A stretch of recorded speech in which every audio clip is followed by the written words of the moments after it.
All right, Tom, last year when you announced to me that we were going to have World Series of Bowling 10 here in Detroit, we, off camera, we had a conversation. You actually said to me that here, where it started 10 years ago, Tom Stroller and Thunderbolt Lanes, basically you said, save the PBA. Can you talk more about how this whole event 10 years ago really had such an impact on the sport?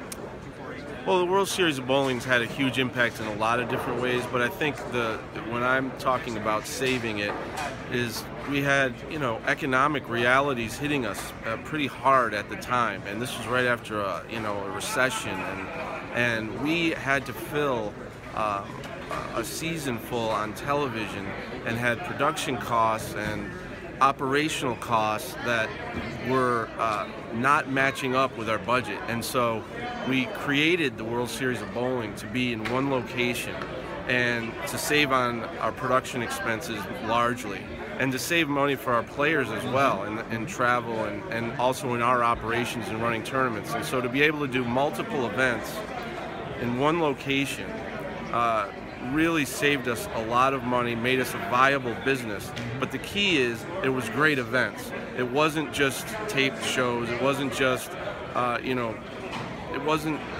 actually lifted the entire sport globally because it attracted so many people from around the world that never would have had the opportunity to bowl in PBA events because of the traveling week to week to week.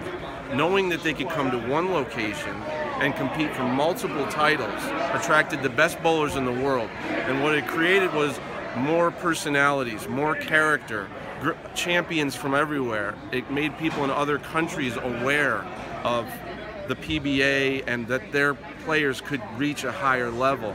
And it really lifted everyone in the US with the PBA too and made it more interesting.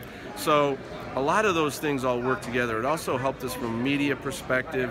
It helped us from unique sponsorship opportunities, and it became, obviously this is the 10th year now, so it's been successful every year, and it's also given us a chance to experiment really more than almost any other event that we do because it's new and it's a package, and there's short events and marathon events, and it's really opened people's eyes and minds to what bowling can be. It's a very flexible sport. We can contest it with different formats all in one, different oil patterns in one, to be able to say that a player does well across several different oil patterns in order to win the PBA World Championship.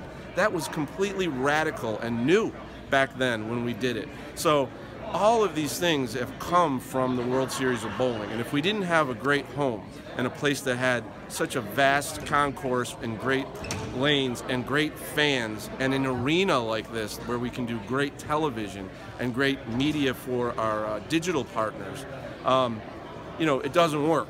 So to have it work that first year gave it a chance to grow.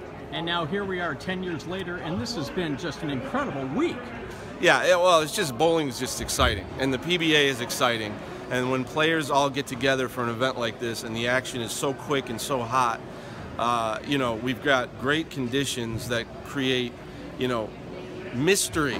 You have no idea what's going to happen almost every shot, and so it's surprising, and you see incredible spares being made, and you see different personalities every day. And now, this year, being able to be live on FS1 in prime time every single night of the week with a different World Series of Bowling event is really beyond our dreams. I mean, it's got to be any fan's greatest, gift to have this week. Well, this week is wrapping up quickly, and I just was curious, is there any announcement you'd like to make, anything you'd like to say about when we're coming back to Detroit? You know what? I don't have anything concrete enough, but we'll always come back to Detroit. So it's the greatest bowling city, and the fans have been awesome all week. They came out during qualifying and packed the center, and now they're packing the center every night for these shows in this arena, and it gets loud. And we have great partners here at Thunderbolt and great media also in Detroit. And Rob Stone did an interview with Mitch Albom, I think, today, for his radio show. And, so we've had a great chance, and you, of course, and all the coverage that you give us in your network and channel. And so it's crazy not to come back, so we'll be back. Well, that's great. Well, listen, Tom, you're a great commissioner. Thank you so much for everything you've done for us. Thank really you. Appreciate it. Thanks a lot.